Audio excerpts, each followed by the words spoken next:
तो मित्रों, हम 1857 की क्रांति के बारे में पढ़ रहे थे और ये क्रांति का तीसरा वीडियो है। इससे पहले 1857 की क्रांति के दो वीडियो बन चुके हैं। आज वाले में हम पढ़ने वाले हैं कोटा के विद्रोह से, तो बहुत महत्वपूर्ण है इसमें। देखिए, आपको पहले शुरू से लेकर के सारी जो छावनियां हैं उन छावनियों के बारे में बता दिया। उसके अलावा जो किस किस जो छावनी में क्या क्या विद्रोह हुआ उन सब के बारे में पूरा घटनाक्रम। उसके बाद में आहुआ के जो ठाकुर हैं कुशाल सिंह जी, उनके बारे में समझा दिया। अब हम कोटा का विद्रोह पढ़ने वाले हैं। तो कोटा का विद्रोह कब होता है? 15 अक्टूबर 1857। तो यहां देखिए, उस वक्त कोटा का पीए कौन होता है? Political agent major Burton. कौन है? Major Burton. और कोटा के महाराज उस समय कौन होते हैं? राम सिंह जी होते हैं, राम सिंह सेकंड।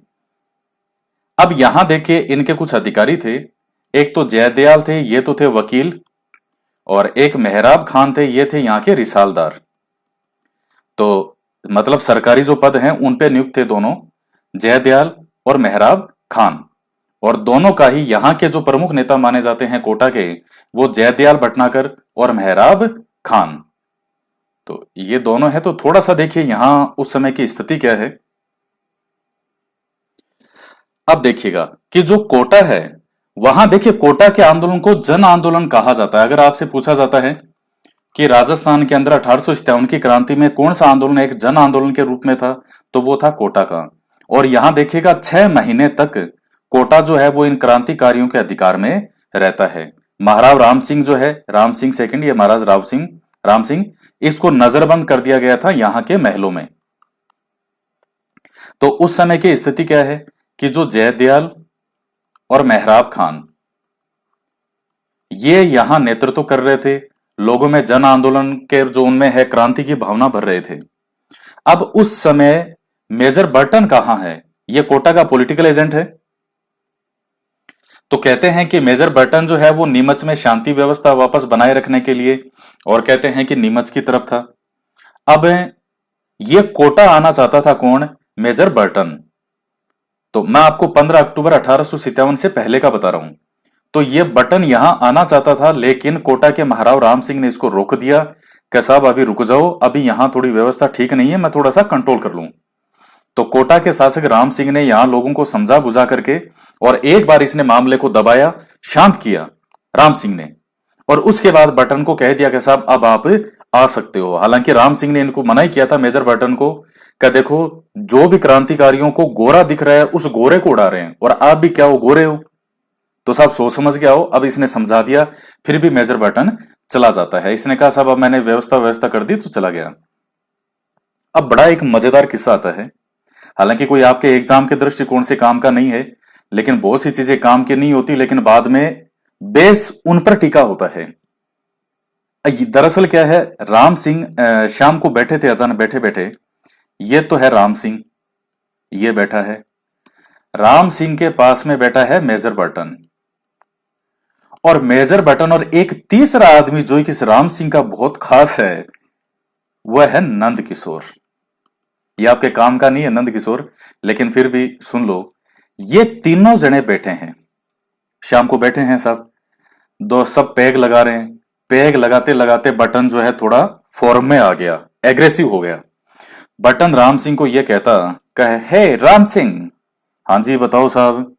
ये तुम्हारा जो जयदयाल और ये जो है दूसरा क्या नाम है, मेहराब खान, ये लोगों में बहुत क्रांति की भावना बढ़ रहा है। तुम लोग इन लोगों को मार दो, इनको दंड दो। और दो तो इनका नाम लिया, 3-4 और क्रांतिकारी थे, उनका और नाम ले लिया।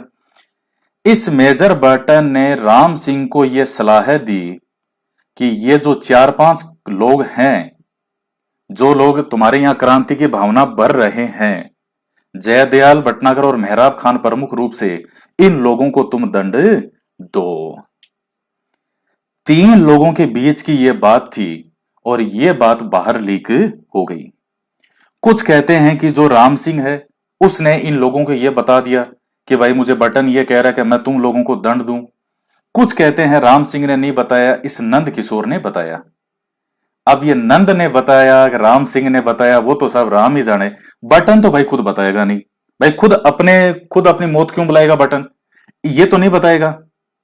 लेकिन या तो राम सिंह या नंद किशोर, ले दे के इतिहासकार कहते हैं कि ये जो इसने सलाह दी थी ये बात लीक हो गई। और जो क्रांतिकारी जयदयाल जी, मेहराब खान जी शांत बैठे थे, एक बार इस राम सिंह के समझाने से रुक गए थे, बिल्कुल ही अचानक भड़क गए। और साहब इन्होंने 15 अक्टूबर 1857 को अगले दिन ही क्रांति का बिगुल बजा दिया, खुल्लम खुल्ला जंग का ऐलान कर दिया साहब। ऐलान में पहला जो राम सिंह है इसको तो नजरबंद कर दिया महल में। देखिए क्रांतिकारी सब, और यहाँ क्या है, मुस्लिम सैनिक वगैरह खूब ज्यादा थे। मैं आपको एक मजेदार बार बता दूं, 1857 की जो क्रांति होती है उसमें यहाँ के जो लोग थे उनमें हिंदू मुसलमान जैसी आपस में कोई वो भावना, दुर्भावना नहीं थी लोगों में। आप देख लीजिए हर जगह हिंदू भी मिलेगा और मुसलमान भी मिल रहा है। और बाद में अंग्रेजों ने इसी चीज को नोटिस किया कि आखिर ये लोगों ने हमें टक्कर दे कैसे दी।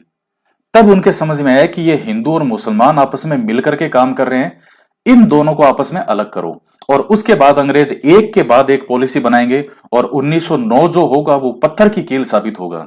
वो मार्ले मिंटो अधिनियम था जो था, आप पढ़ते हैं उसमें कि हम जो फसल ये बो रहे हैं, हम जो ये बीज बो रहे हैं इसकी फसल बहुत कड़वी होगी। और कड़वी हुई, आपने देखा 1947 के अंदर क्या हुआ,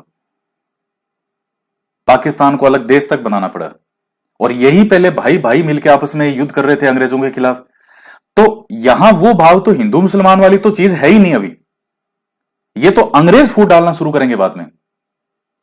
अब जब यहां इन्होंने आपस में देखा और साहब खूब इस राम सिंह को नजरबंद कर लिया, और सारा शासन भार पूरे कोटा का जो है वो किसने जो कंट्रोल में कर लिया, जयदयाल भटनागर और मेहराब खान। ये अक्टूबर की बात है और मार्च तक इन्हीं के अधिकार में रहेगा। 6 महीने तक आपसे क्वेश्चन पूछ सकता है कि कौन सी रियासत थी जिसका 6 महीने तक अधिकार जो है वो क्रांतिकारियों के हाथ में रहा, तो कोटा है। राम सिंह को बंदी बना लिया।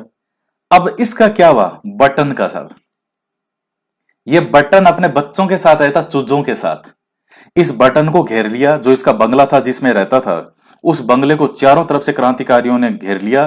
थोड़ी देर तो कहते हैं कि इसने भी धाए धाए गोली चलाई, उसके बाद बेचा बटन आजा तू। और इस बटन को पकड़ करके और इसकी गर्दन काट दी, इसके धड़ से अलग कर दिया था। और पूरे कोटा में भाले पर इसकी गर्दन लटका करके और पूरे कोटा शहर में घुमाए कर देख लो रे, अंग्रेजों की क्या हालत की है हमने। और पूरे नगर में खुशी का माहौल था, जश्न का माहौल था। इतिहासकार भी बड़ी जोरदार व्याख्या करते हैं, मैं जो भी यहां बोलता हूं ये सब इतिहासकारों की कई भी लाइन है, ये जो भी बोल रहा हूं यहां पे। तो क्या पूरे कोटा नगर में जश्न का माहौल था, क्या देखो आज इन्होंने मेजर बटन को मार दिया। और अब मैंने आपको बताया उस टाइम गोरा मिलना चाहिए साहब, गोरा मिला और आ बेटा तू पहले तो तू हाँ टॉम, जिनके नाम ये रॉबर्ट टॉम सेडलर काटम। अब सेडलर काटम करके डॉक्टर और था, सेडलर था और दूसरा था कांटम। ये दरअसल नाम इनका एक साथ लिख देते हैं, सेडलर काटम की डॉक्टर की हत्या कर दी। एक डॉक्टर नहीं है, ये दो हैं, ये सेडलर अलग है और कांटम अलग है। इन दो डॉक्टरों को पकड़ करके और इनका भी काम तमाम कर दिया। मेजर बर्टन को मार दिया, इस बर्टन के दो बच्चे थे उनको भी मार दिया। इधर ये गोरे अंग्रेज थे, डॉक्टर थे ये, लेकिन गोरा तो गोरा था, आजा तू बेटा, और पकड़ के इनको भी मार दिया। बटन के साथ में इन्होंने दुर्दशा की, उसकी गर्दन काट करके पूरे नगर में घुमाई और उसके बाद कोटा के किले के बाहर इसकी गर्दन को लटका दिया। 6 महीने तक क्रांतिकारियों के अधिकार में रहा कोटा। उस वक्त करौली का शासक होता है मदन पाल सिंह। तो कहते हैं कि ये जो कोटा के राम सिंह का कोई सगा संबंधी भी था, मतलब आपस में इनमें कोई ना कोई रिश्तेदारी थी। तो मदन पाल सिंह जो है, राम सिंह ने इससे रिक्वेस्ट की कि तू मेरी सहायता कर। कहते हैं ये ज्यादा उसमें इसलिए, हालांकि गुप्त रास्तों से इसके राम सिंह के जो समर्थक राजपूत शासक थे, राजपूत सरदार वगैरह, कई उनको बाहर से इन्होंने बुलाना शुरू किया, वो महलों में आना शुरू हुए, लेकिन वो कोई उससे फर्क नहीं पड़ा। जो भी इसे राम सिंह की सहायता के लिए आया वो सब मारे गए। इसके बाद में मार्च 1858, मार्च 1858, 6 महीने निकल जाते हैं। तब जनरल रॉबर्ट्स के नेतृत्व में एक विशाल सेना आती है। वो सेना आकर के कोटा पर अधिकार करेगी, क्रांतिकारियों का दमन करेगी, इनको पराजित करेगी। और जो मदन पाल सिंह है ये भी यहां सहायता के लिए आता है। तो पूछा जाता है कि किस शासक ने इसकी सहायता की थी, करौली का शासक मदन पाल सिंह। और यहां जयदयाल और मेहराब खान है, इनको पकड़ लिया जाएगा और दोनों को कुछ कुछ समय के अंतराल से जो है इनको फांसी दे दी जाएगी। तो ये पॉइंट आप ध्यान में रखें और इस तरह यहां का जो है ये खत्म हो जाता है। एक चीज और ध्यान रखिएगा, बूंदी का जो शासक है वहां भी राम सिंह नाम का शासक था। बूंदी के शासक ने इनकी सहायता नहीं की कोटा वाला, क्योंकि बूंदी और कोटा की बनती नहीं थी ज्यादातर आपस में। और कहते हैं कि बूंदी का जो राम सिंह है, अब इतिहासकार लिखते हैं इस लाइन को कि संपूर्ण राजपूताना में बूंदी ही एक ऐसी रियासत थी जिसने अंग्रेजों का या किसी रियासत का साथ नहीं दिया। तो आता है अगर बाई चांस कभी उसके जज जाए कि एज इट इज ये लाइन पूछें, तो फिर बूंदी उसमें करके आ जाना। इन्होंने किसी का साथ नहीं दिया, ना तो कोई राजा वाजाओं का साथ दिया किसी का, और ना ही जो है किसी अंग्रेज का साथ दिया। और वैसे भी अलग थे ये, साइड में इधर ये बैठे थे, तो कोई ऐसा कुछ नहीं है। अब पढ़ लेते हैं इसको आगे। मेजर बर्टन नीमच पर अधिकार कर 12 अक्टूबर को कोटा आता है। ये मैंने आपको बताया, अभी ऊपर समझाया था थोड़ा। ये नीमच पे अधिकार वगैरह वापस कर लिया था बीच में, मैंने आपको बताया जो अगस्त है उस टाइम फिर से कुछ क्रांतिकारियों ने वहां विद्रोह की कोशिश की थी, फिर दबा दिया। तो नीमच पर बर्टन जो है वो नीमच पर था उस समय। 12 अक्टूबर को कोटा आया। महाराव राम सिंह सेकंड को जय दयाल और मेहराब खान को दंडित करने की सलाह देता है। तो ये जो सलाह है ये लीक हो जाती है।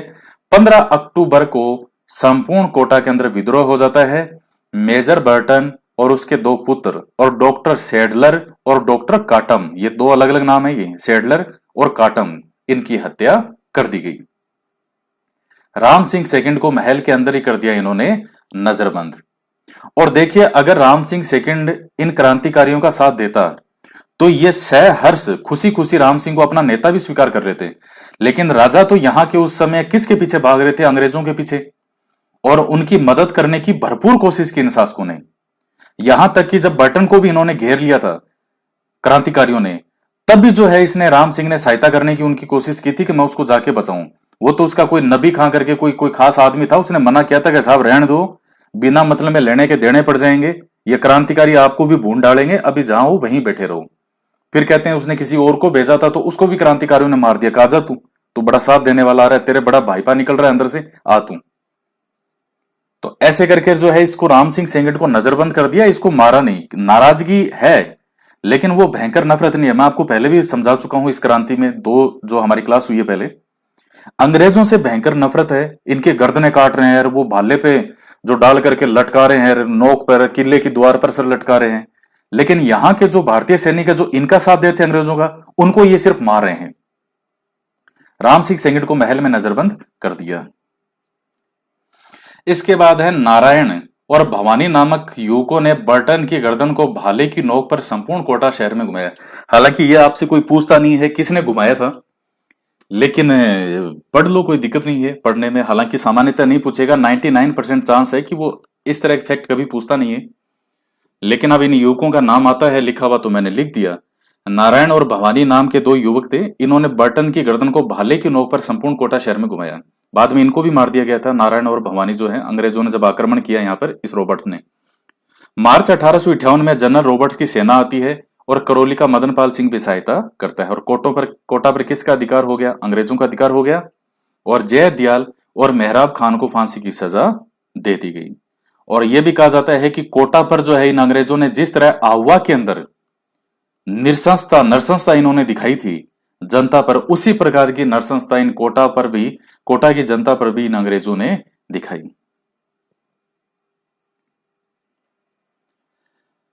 तो बाद में आप जब अंग्रेजों ने यहां अधिकार कर लिया तो इन्होंने सारे घटनाक्रम के लिए कोटा का जो शासक था उसको दोषी माना कि तुम्हारी वजह से मेजर बर्टन मारा गया, तुम्हारी वजह से ये डॉक्टर मारे गए, तुम्हारी वजह से क्रांतिकारियों ने ये सब कुछ कर दिया।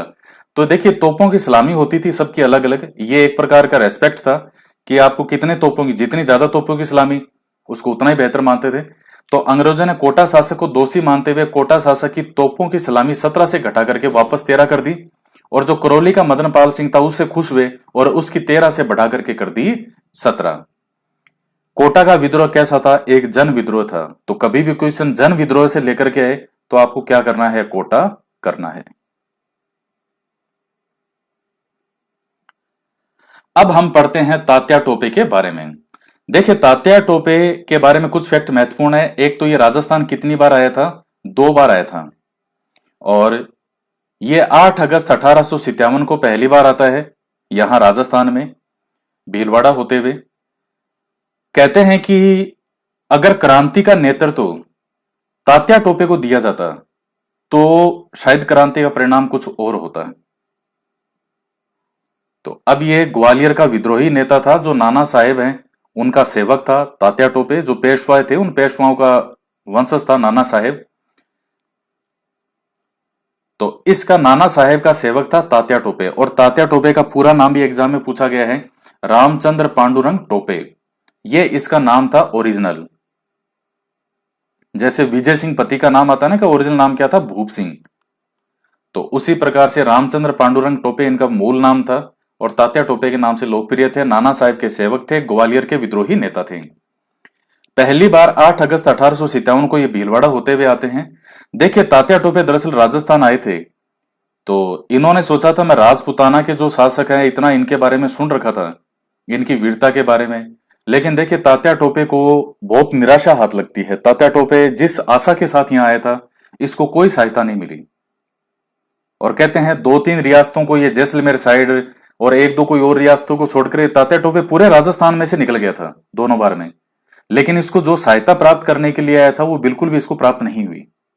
तो निराश होकर के ये वापस चला जाता है, और फिर वो नरवर के जंगलों में इसी का साथी होता है मान सिंह नरुका जो है, वो इसको पकड़ा देता है। जंगलों में सोते हुए इसने धोखे से पकड़ा दिया था तात्या टोपे को। पहली बार 8 अगस्त 1857 को आया भीलवाड़ा होते हुए, और 9 अगस्त को कुआड़ा नामक स्थान पर रॉबर्ट्स की सेना से पराजित होता है। यहां तात्या टोपे कोठारिया चला जाता है, और जोध सिंह उसकी सहायता करता है। ये जोधा सिंह नहीं है, जोध सिंह है। ये मैंने आ की मात्रा लगा दी इसमें, मिस्टेक। जोध सिंह है। कौन है? कोठारिया का रावत। सहायता करती तात्या टोपे की, देखिएगा। पहले भी आवा के ठाकुर कुशाल सिंह है उसकी सहायता की थी, और कोठारिया का जो यहाँ रावत है जोध सिंह, इसने तात्या टोपे की सहायता की, जैसे रसद सामग्री वगैरह है और भी चीजें देना हो। तो ये पॉइंट आप ध्यान में रख लेना। तो कुआड़ा नामक स्थान पे ये रॉबर्ट्स की सेना से पराजित होता है। यहां से तात्या टोपे कोठारिया चला जाता है राजसमंद में, और जोध सिंह इसकी सहायता करता है। चित्तौड़ होते हुए ये झालावाड़ पहुंचा, और वहां के शासक पृथ्वी सिंह को अपदस्थ कर दिया, उसको गद्दी से हटा दिया, और झालावाड़ पे तात्या टोपे अधिकार कर लेता है।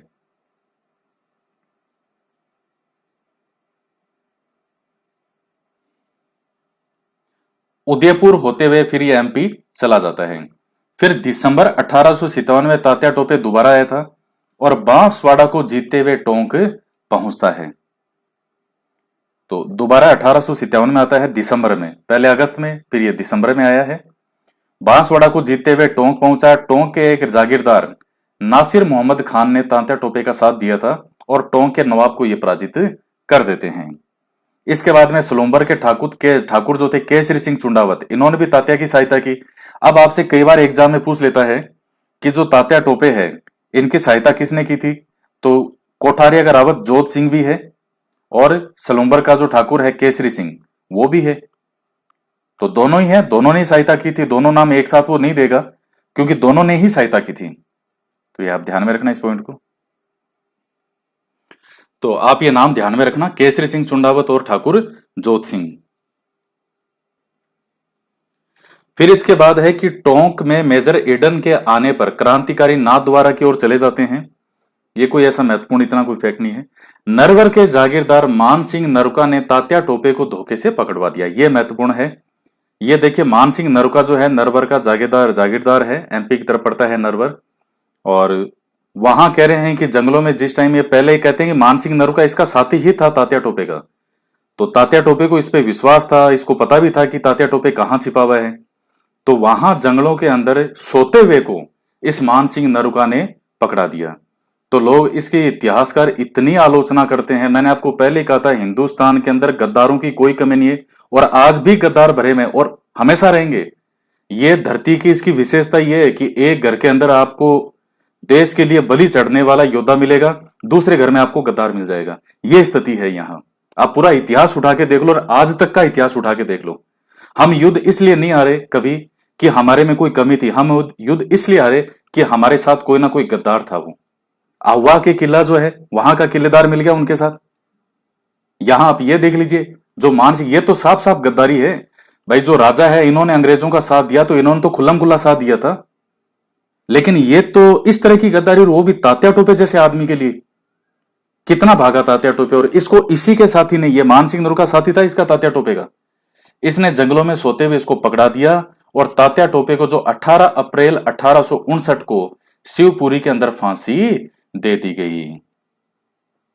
मित्रों, यहां एक कथन आता है कि जो मेवाड़ का जो पॉलिटिकल एजेंट था मेजर सावर्स, इसका एक कथन आता है। और मैंने आपको बताया था वो उस चीज से संबंधित है कि भाई जब 1857 के बाद में ये सारा अधिकार वगैरह किसका हो गया, अंग्रेजों का हो चुका था। इन्होंने इस क्रांति को असफल कर दिया था। तो जो वहां का नियम, जो नया मैंने आपको बताया वायसराय वगैरह बनाया गया, और जो भी चेंज हुए, 1858 का जो एक्ट आता है, तो उस एक्ट के तहत यह था कि जिसने अंग्रेजों को कोई डायरेक्ट ऐसा नुकसान नहीं पहुंचाया हो या कोई क्रांतिकारी हो, तो उसको माफ कर दिया जाएगा।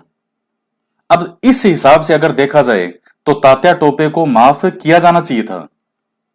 तो मेजर सावर्स ये कहते हैं कि तात्या टोपे जो है, इसको किसने फांसी क्यों दी, किस एक्ट के तहत दी, किसने सुनवाई की, किसने फांसी दी, ये क्वेश्चन इतिहास में हमेशा रहेगा कि तात्या टोपे के साथ आपने जो किया बहुत गलत किया। मेजर सावर्स भले ही अंग्रेज था, लेकिन इसने तात्या टोपे के पक्ष में यह बात जरूर कही थी कि इतिहास हमेशा याद रखेगा कि तुमने किसने सुनवाई की, किसने सजा सुनाई, कौन सा मुकदमा चलाया तुमने।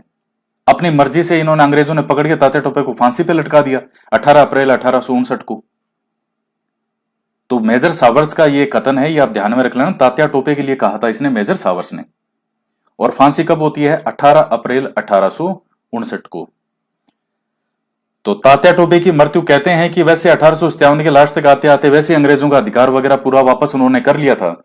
लेकिन ये तात्या टोपे के आने से एक बार फिर से क्रांति के अंदर, जैसे है ना कि वो दिया बुझता है तो एक बार बुझने से पहले उसमें एक बार लो तेज होती है, तो उसी प्रकार से एक बार फिर से थोड़ा लोगों में थोड़ी जोश आया था। लेकिन कहते हैं कि समय निकल चुका था, अंग्रेज वापस स्थिति को कंट्रोल कर चुके थे। तो उसके बाद में तात्या टोपे का ये जो एक्शन था, जो भी तात्या टोपे ने किया, जो भी तात्या टोपे ने अपनी ओर से प्रयास किया, फिर उसका कोई ज्यादा अर्थ नहीं रहा, क्योंकि वो जो समय निकल चुका था। यहाँ की सैनिक छावनियां वगैरह है राजस्थान की, आप जानते हैं, सब पे अधिकार हो चुका था अंग्रेजों का, वापस स्थिति कंट्रोल कर चुके थे, और भारत की भी ये स्थिति थी। तो ये आपकी चीजें होती है कंप्लीट। इसके बाद में देखिए आता है अमरचंद बाठिया।